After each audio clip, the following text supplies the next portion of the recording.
Jeff Bezos, he doesn't know you, little bro. He doesn't give a shit about you, little bro. If killing you would give him one more minute on this earth, he would kill every single Amazon worker. He would personally juice you, and not in the fun way. Enough of this. Let's get to this talking point. Did you guys see Jeff Bezos talking about not taxing? We'll talk about, making the... And I'm going to bravely say something really quickly and say, don't fall for this shit. This is another attempt to blame systems that are not the problem or things that are not the problem as being the problem. Tax system more progressive. How about we start by having the nurse in Queens not pay taxes? Why is a nurse in Queens who makes $75,000 a year paying more than $1,000 a month in taxes? That's $1,000 a month that could help with rent or groceries or anything. And so, and by the way, do you know what that all adds up to? The bottom half of income earners in this country pay only 3% of the taxes. So, it's only 3%. We can find 3%. So we don't have, it's a small amount of money for the government, that. And really, and the more I thought about it, to me, it's kind of absurd that we're doing this. We shouldn't be asking this nurse in Queens to send money to Washington. They should be sending her to... We'll talk about, making... I'm going to say something, okay? This is like Mott and Bailey situation. 100%. His face doesn't move. Yeah, I don't know what the fuck is going on. He's like morphing. He also is starting to look like a Skyrim character. This is the trying to open the floodgates into libertarian hell where no one pays taxes. It's like, well, if the poor people that aren't doing it, then why should the rich people even pay the taxes? No. It's just like the same exact thing over and over again. It's like, no tax on tips. It's like, tax on tips is not the problem. The problem is people can't afford healthcare. The problem is that rent is too damn high. That's the problem. The problem is our cities aren't walkable. No one would be upset. And if you look at Nordic countries, people aren't upset that they pay taxes because they get something out of it. It's not the problem is not that people pay taxes. I'm fine with paying taxes. I've been fine with paying taxes my whole life. It's that we get fucking nothing out of it. I promise you, there's not a single person that's gotten to use Social Security that was like, damn, this is so fucked up that like I paid into this program and now I'm getting paid out by it. Ugh, that sucked. No. The problem is not taxes. The problem is when the taxes don't pay out. So there was like this really good chart that I saw the other day. I forget which country it was. It might have been like Sweden. I don't remember. Maybe somebody else saw the graphic. But it was talking about how Americans pay, and this, I can't believe people don't use this quota or this quote all the time, or they use this like fact all of the time. Americans pay more per capita on healthcare than any other country combined. So this idea that we can't afford to pay for it is bullshit. We already pay so much more than any other country. And a big part of it is collective bargaining. This is why you can't have a for-profit and you can't have like a public and private insurance industry. It doesn't work as well because you're still having the same systems in place that allowed the companies to have that much power. And realistically, collective bargaining is most useful when everyone can work together. So like the way that China regulates drug prices, because China gets to provide those life-saving drugs to everyone, they can demand that drug companies lower their prices. Oh, you want to charge like $30 a pill. I don't think that that's fair. We would be supplying your drug to millions of people, tens of millions of people. We are bringing you the customers. I don't think it's fair that you're going to charge them $30 a pill. I want a better offer. Drop the offer. Lower it and get back to me. Okay. How about like $20 a pill? No, I don't think so. I know how much it costs because you guys obviously have to file taxes and we know your tax information and how much it costs to develop this drug.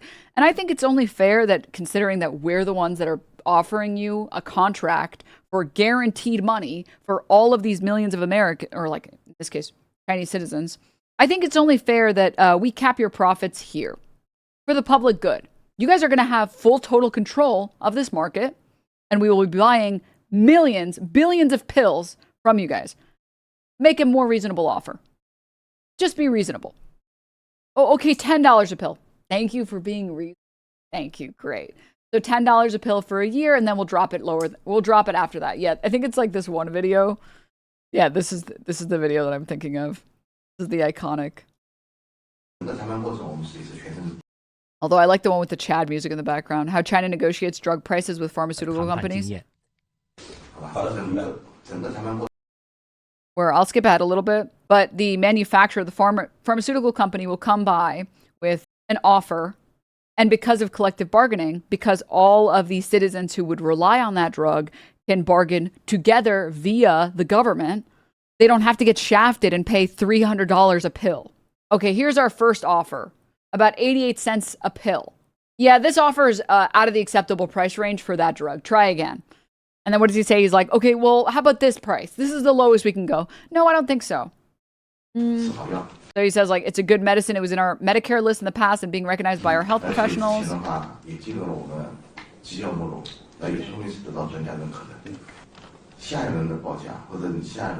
I expect you to give consideration to lower the price in the next offer. And then he's like, oh, okay, let me call my boss. Here's what the government executives say. With such a big market in China, I will give you 5 minutes to call your CEO for a price. And this is how the American government should be fighting for us. People shouldn't be paying hundreds of dollars for insulin. But Americans get shafted and pay hundreds of dollars a month for insulin because you have no option. If you're diabetic, you don't, and I'm not even going to get into the fact that like type 1 diabetics don't even get, there's nothing that they could have done. You just need insulin to live. Because I personally don't think that there's an important distinction between type 1 diabetics and type 2 diabetics. It doesn't matter how you got there. You are there now. Like, you should be able to afford treatment so you can live.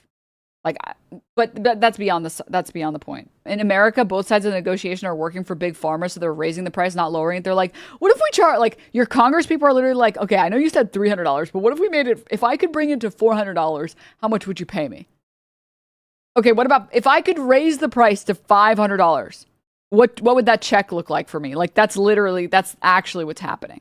Insulin should be free baseline. Well, we're talking about like the price that the government would negotiate on your behalf, right? So the corporation's making it, obviously, you would be paying these corporations out in the same way that like we pay UPS workers or USPS workers to work at USPS.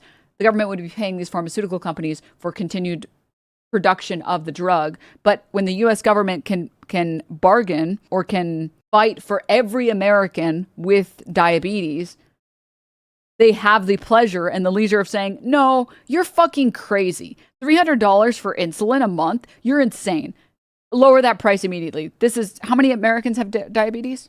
Over 40 million Americans are living with diabetes. So the US government in this case would say to any corporation that is attempting to produce insulin, yeah, we're not doing that. We're not buying by the millions. We're not buying your product at $300 a pop. No, that's not happening. Try again. Let's be reasonable. $25. We will buy it at $25.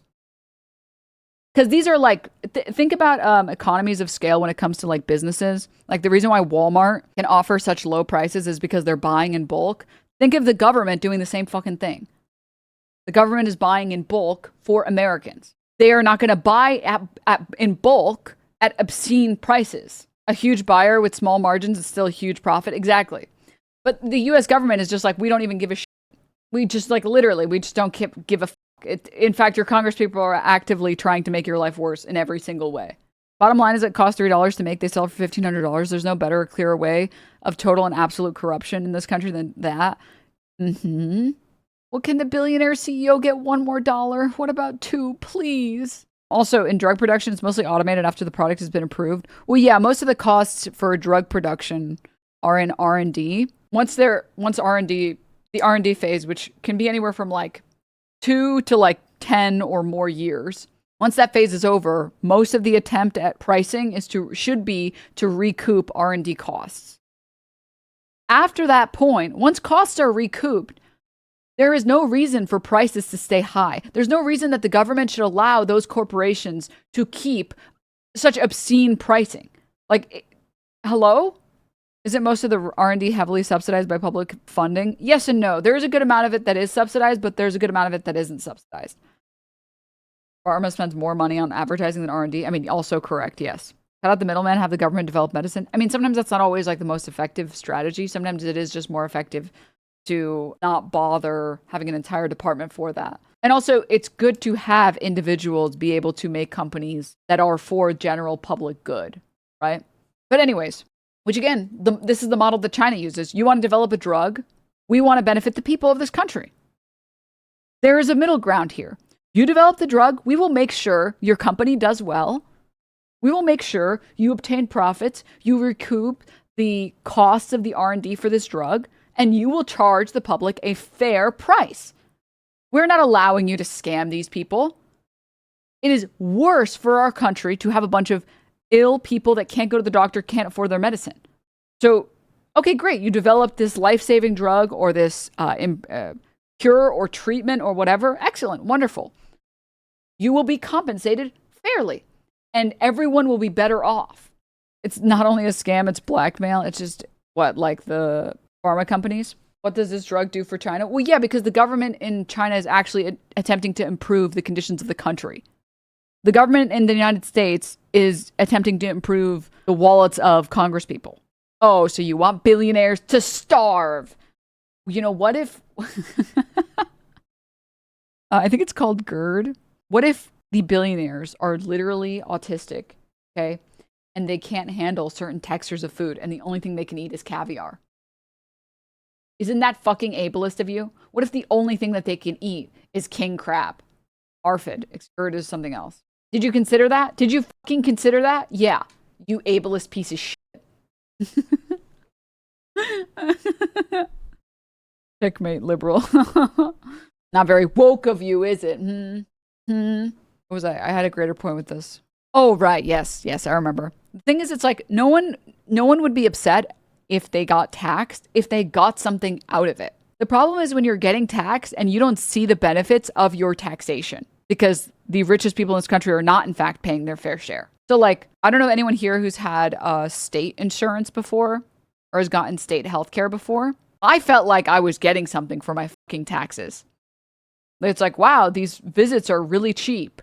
Like, I can actually go to the dentist. Oh my God. Wow, I would not be able to afford this without this. And I was able to because of this. Like the state level ones, it depends on the state you're in. So like in California and New York, the health insurance is really good if you're poor enough and you can actually have some coverage. And then at some point it gets pretty shit because you just pay everything out of pocket and the copays are obscene. But up until that point, when I had Medicaid, it was awesome. Yes, correct. Medicaid, if you can meet the threshold for it, I mean, the providers will sometimes suck, but it sure is better than not being able to fucking pay for your visit at all. There's like this like zone as an American where healthcare is completely unaffordable. We're like, and it's because there's a total cutoff of the system. Let me see if I can pull this up. I forget the exact cost, or like the exact income threshold where you no longer qualify for Medicaid in this country, or like depending on the state. I know states have supplementary programs for Medicaid, but basically, and it's the same thing with like food stamps. It's the same thing with like every type of program that we have for poor people in this country. Let's say this is like making $0. Okay. And this is like, what, like 15K, and I don't know, like 30K, 45K. And then let's just put like some dots. And then say this is like 100K, and then this is like 500K. If you're in, I think like this range and you get Medicaid, healthcare is great. Healthcare covers basically all of the most important necessities. It covers, visits for when you're in pain. It will cover MRIs. Sometimes it will cover body scans. You have to wait a long time and you can only have certain providers, but it'll cover like dental visits. It'll actually cover everything. You go to this has been my experience when I've been on it. It will actually cover everything completely. And then, so this area is like pretty good. Other than the providers sometimes will be total shit. And then it depends again on the state, and it depends on how far this money goes, depending on the state that you're in and everything like that.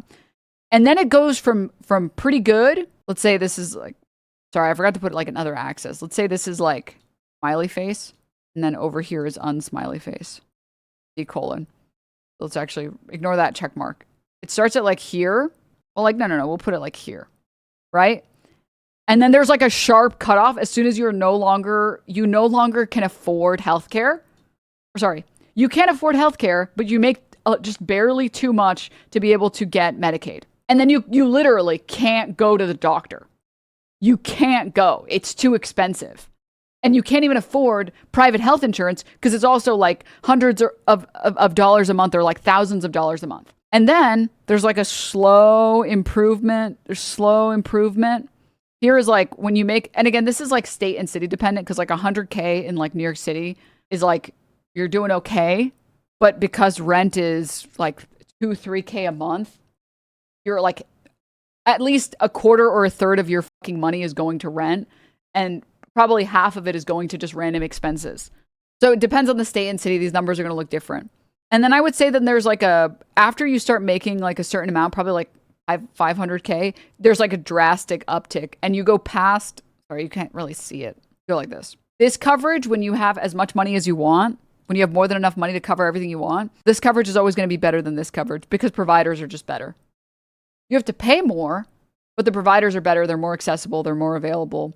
Anyone who's paid out of pocket for like a visit to like a really nice doctor before or like a specialist, you know what I'm talking about. And when I have been to specialists and I've paid out of pocket, the care was amazing. It's better than I ever had received for anything else. It was just expensive. They also put a cap if you have disability. And if you go over, you get kicked off of disability. Disability is really difficult to get. Yep, this is same shit here. Same shit with healthcare in this country. And it's like obscene that like if you make just a little bit too much and you don't get coverage by the state, you're just fucked. Like it goes from free to you literally can't even afford to go to a general practitioner. Like a dentist visit is minimum $100. And that's just like to get an x-ray done. Like it doesn't matter where you go, anywhere you go, you're paying at any visit hundreds of dollars. Or you're paying for insurance, which is like obscenely expensive. Like I have insurance and I hate that I have insurance. I feel really like blessed and lucky in my life that I can have and I can afford insurance, but I fucking hate paying for my fucking insurance. Every time I see the payment goes through for my insurance, I'm like, goodbye, money. Goodbye. And it's like, yeah, but the insurance is useful if you get into a fucking car accident and you don't want to be in hundreds of thousands of dollars of debt. It's literally the only reason to get insurance is for the one in a million chance that you get like horribly ill. That's it. And even then it's like claim denied. It's like, okay.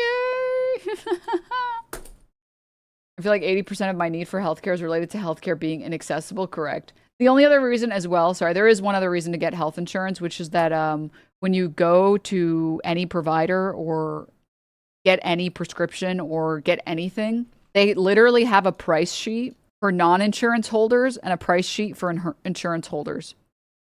And the price sheet for non-insurance holders is like double. So to be like, oh, this pill is $1,000. Unless you have insurance, in which case the pill is $500. It's like, so the numbers are totally made up. We're just totally making up all of them. Just that none of it is real. Okay.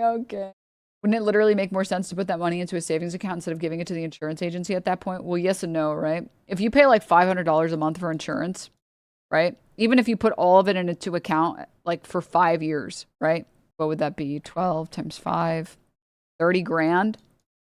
If you got cancer, 30 grand is not covering shit, man. Even if you had like, let's say you invested it well and you doubled it. Okay. Let's just say you doubled it, including, and just ignore capital gains tax. This is not covering cancer, bro. This isn't even covering a car accident. Like this is not covering shit. Whereas like good insurance plans, they will, what they say, they'll cover like 70%, or like 80%, or like a lot of, I forget the technical term for it, but it's like you pay out of pocket any given year, you have to pay like a certain threshold of money. So I think I think the insurance that I have right now is like the first 10 grand I have to pay out of pocket for anything. And then after that, they cover all of it. Deductibles. Thank you. And then after that, they're supposed to cover everything. Approved or whatever. Usually there are out of pocket maximums, correct? So that's the reason to have insurance. It's like even if you took all of this money and saved it, it's like this is not gonna help you. The money that you're saving from not paying for insurance is not gonna help you if you need like life-saving treatment. Also, if you have any chronic conditions, you're basically yeah. And this is like, you know, these are some I'm just picking random numbers, but you can change the numbers and it's still obscene. What was I gonna say? Oh yeah. So make no mistake, anytime you see this is, I guess, the new strategy from the millionaires and billionaires. The new strategy is to tell people, well, I don't even think poor people should get taxed. And make no mistake, this is like a bait and switch. It is absolutely an attempt to lower taxes on poor people by like this much so that they can lower taxes on the richest people by a lot. Interesting, he's using Queens as an example when they literally have a socialist as a mayor who won on policies like tax the rich. Supposed to cover and actually cover are two separate issues as well. Don't even, let's just... This sounds nice, but it's a great way to undermine the welfare state. The strongest welfare states in the world, the Nordics, tax everyone, including nurses, and they give everyone universal health care, childcare, pensions, education in return. When the middle class has skin in the game, they defend the system. When welfare is just for the poor, it becomes a poor program, stigmatized, underfunded, and easy to gut. That's why billionaires keep pushing this idea. The real scandal isn't that this nurse pays $12K, it's that Jeff Bezos pays $0. Absolutely correct. Like, make no mistake, this is not... shockingly, the billionaire doesn't care about you and how much you're paying in taxes. He actually doesn't give a shit about you. I'm sorry to tell you. Jeff Bezos, he doesn't know you, little bro. He doesn't give a shit about you, little bro. He would make you piss in bottles for the rest of his life or the rest of your life if he could. If killing you would give him one more minute on this earth, he would kill every single Amazon worker. He would personally juice you, and not in the fun way. He doesn't care about you at all. He doesn't care about any of these. He doesn't care about the nurses that are paying money in taxes. Never has and never will. I work at Amazon. That piece of shit won't pay me more. Correct. And the only reason that they're now moving to this marketing and this strategy is to bait and switch people into making these systems worse. It's the same thing with public transportation. I have to say, one of the biggest culture shocks I experienced as a New Yorker going to other cities and states is how stigmatized trains and buses are. Like, buses really are, outside of New York City and maybe like Chicago, buses are for poor people. And that's the only group of people that take buses. And it's like, I'm not going to take the bus for, you know, I have enough money. I don't need to take the bus. It's like, what? I was very confused going to other states and being like, why would you say that? It's just like, don't you want to not drive? Why would you want to be a car cell? What? No, buses are dope. Buses aren't for poor people. Buses are for anyone who wants to go somewhere and doesn't want to drive. What?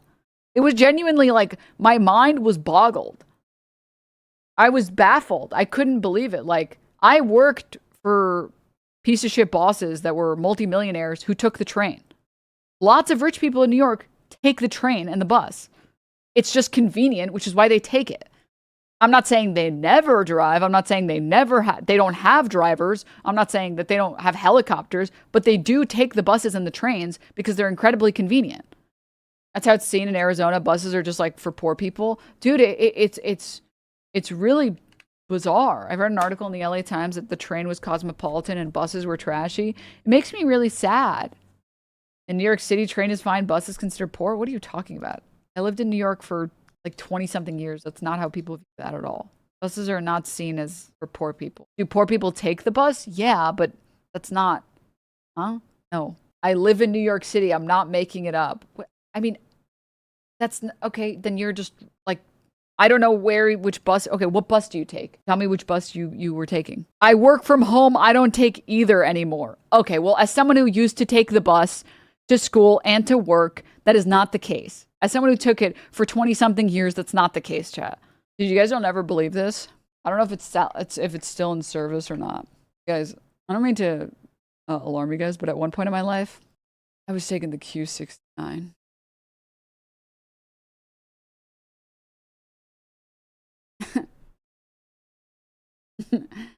Nice. The what? The Q69. Bus was called. That's what the bus is called.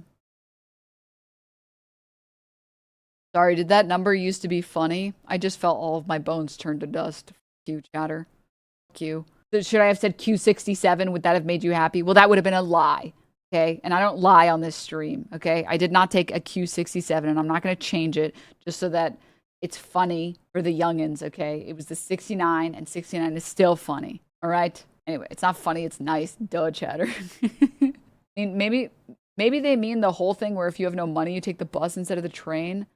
No, because you pay for the bus. That's why Mamdani was running on free buses. You have to pay for buses.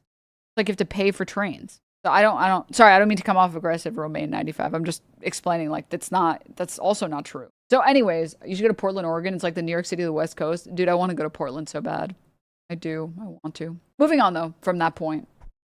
Seems to me a lot of people are saying buses are for poor trains. It's usually more of like a racist thing than anything. Well, like I said, in other states and in other cities, people really do see buses and sometimes trains as being for poor people. And that's the only people that like, I was like in awe. I like suggested I went to another city and I was like, well, why don't you guys take the bus? And they're like, well, because we're not poor. And it's like, so it's convenient. Why would you want to drive to the train station? And then you have to find parking. Like the bus is right there. Like, why would you, what? That's stupid. That seems really like a lot of work for no reason. What? It'll take you where you need to and you don't have to find parking. You don't have to like pay for the fare for the parking. You don't have to move your car because there's only 2-hour parking. Like, what? Driving to the train station? Well, yeah. Buses are uncomfortable though. Not really disability friendly. I mean, maybe I'm thinking of other buses, but the buses in New York are very accessible. If anything, trains are definitely worse in terms of accessibility. At least in New York City, the trains are definitely worse in terms of accessibility. Buses are pretty, in my experience, buses are pretty disability friendly in New York City. The buses in, the trains are not very disability friendly.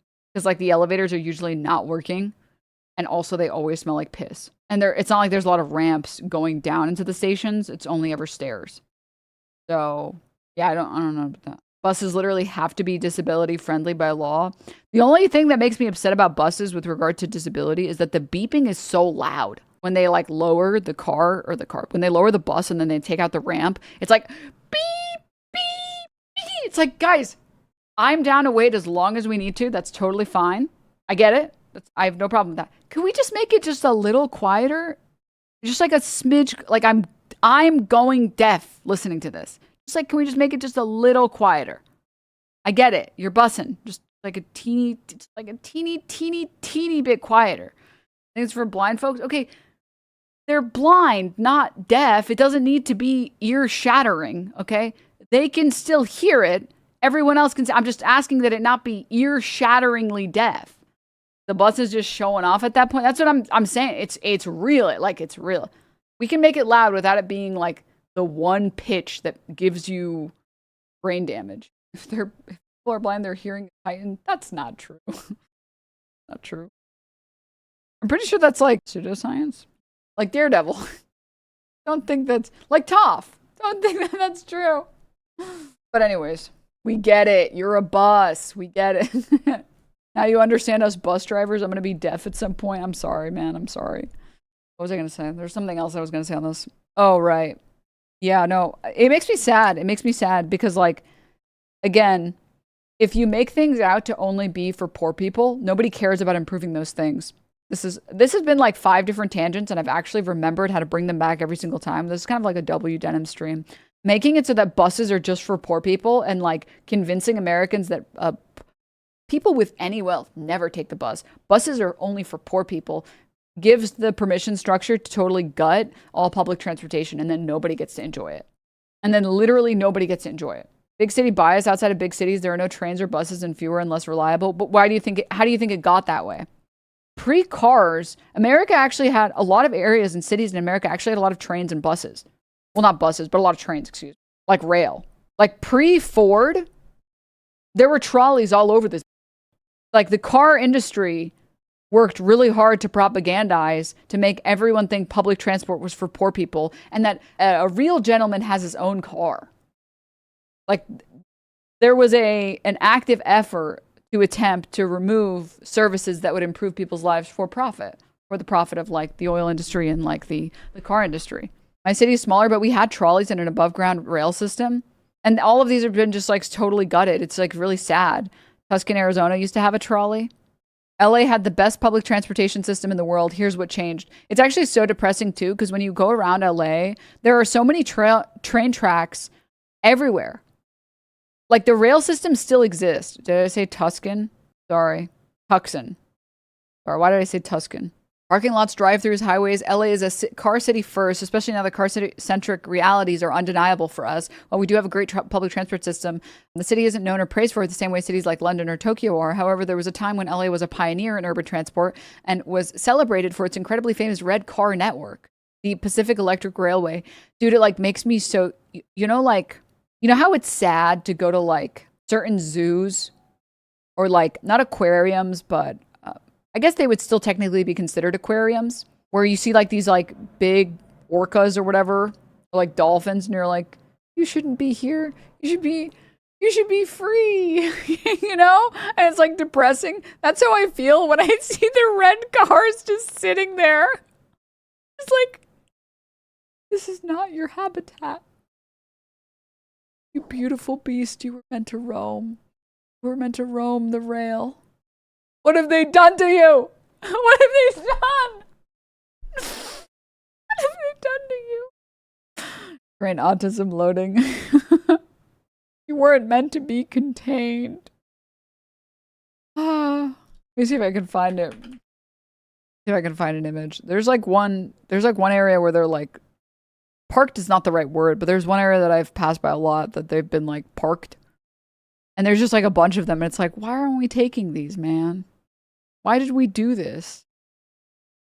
Decommissioned, maybe? Yeah, I can't find it, but that's okay. At its peak, the system was incredibly far-reaching. It connected San Fernando Valley all the way down to Long Beach and the attractions of Balboa Island in Orange County. It also stretched from the Santa Monica eastward to Riverside and San Bernardino counties. This extensive reach was evident when Charles Lindbergh visited in 1928. The Pacific Electric simply added more cars so people could easily travel from as far as Riverside just to see him. And like, this is why it makes me pissed off. This is why I get fucking mad when people are like, our cities are too big. Our country's too big. We can't have a rail system. I almost said I was almost about to speak like I speak in my league games. But I hate you. And I'm visualizing you, peeling you like an onion. Okay?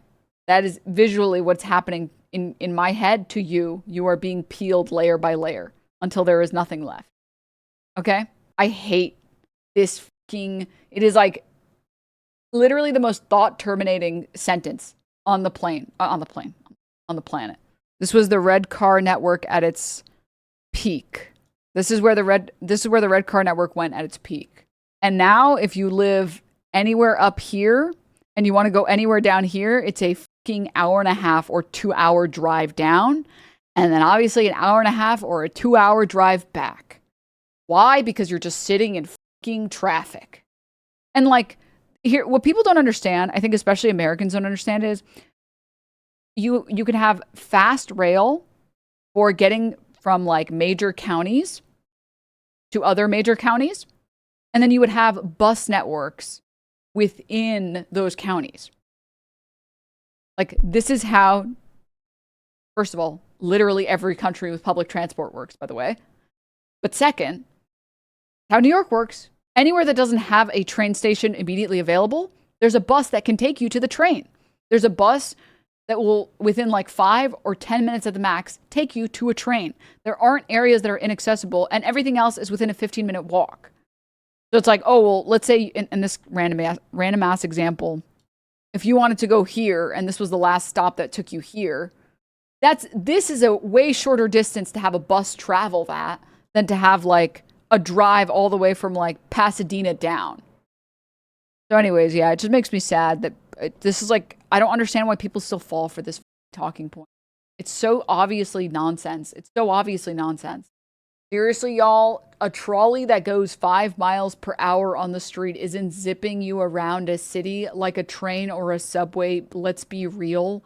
Well, if you drive, you'll be going 2 miles an hour. So I would call it an improvement in LA. You can go 2 miles an hour in bumper to bumper traffic on the 405, or you can go on the trolley that goes the whole time and will take you to your destination, and you don't have to want to kill yourself because you're fucking driving. And you can do anything else or be high or drunk. 2 miles per hour on a freeway. Dude, LA traffic fucking blows. I like do my absolute best to not leave my house ever. Well, sorry, that sentence is kind of funny. At peak traffic. Like I do my absolute best to not leave my house Monday through Friday from 8 a.m. to 10 a.m. And I do my absolute best trying not to leave my house Monday through Friday from 4 p.m. to like 6 p.m. Like I try to not drive in those hours because it's just going to be ass. Americans have no idea that transportation done right will be better than being selfish and driving in their own vehicles. They get what they deserve, traffic. Hey, you know, Americans have been propagandized to man, all right? Can you cut us some slack, bro? Where did these random public transport haters come from? Like, I literally didn't even know this class of American existed till one of them told me to die in chat last time we talked about this. I don't know. I also saw, like, I remember the last time, not the last time, it was a couple times ago that I had this discussion. There was one person that was like, well, I have OCD and you're being ableist for trying to make me take a bus that's dirty. And I'm like, so when you get to the restaurant, do you sit in one of the seats there or do you stand the whole time? You're getting dirty whether you're in your car or you're not in your car. That's why we have hand sanitizer and showers and laundry machines. Like, yes, everyone else should suffer because you can't or won't take the bus or the train. Like, hey, well, in a just world, we would have more accessible healthcare so you could get healthcare for your OCD. Because this is a better world to live in, man. Having public transport is a better world to live in. I'm sorry.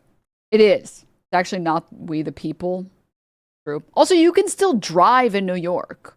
It just sucks. Just driving sucks. So if you want to, like, if we had public transport in LA and you insisted on not taking it, then cool, don't take it. You can keep driving.